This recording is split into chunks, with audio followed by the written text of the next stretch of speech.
Hey everyone, welcome back with me again in this channel. So on today's tutorial, I'm going to show you exactly how you can buy items with candy canes on the Christmas Islands. So I'll show you where the event shop is located and the items that you can buy. So to buy the items here, you can just go to the limited shop in here inside the Christmas Island. Just enter the shop and talk to the Santa Dog.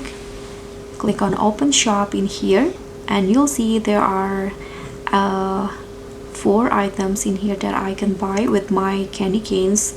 There are Jolly Bait, Lit Ornament, Festive Present Caster, and the Christmas Light Lantern. So you can just choose which one that you want to buy. For example, I want to buy the Jolly Bait. You can just click on buy.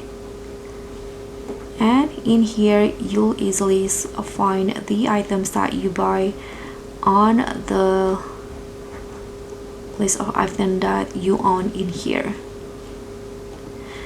So that's pretty much all. Thank you so much for watching. Don't forget to like, comment and subscribe. Also click on the thanks. I'll see you in the next tutorial.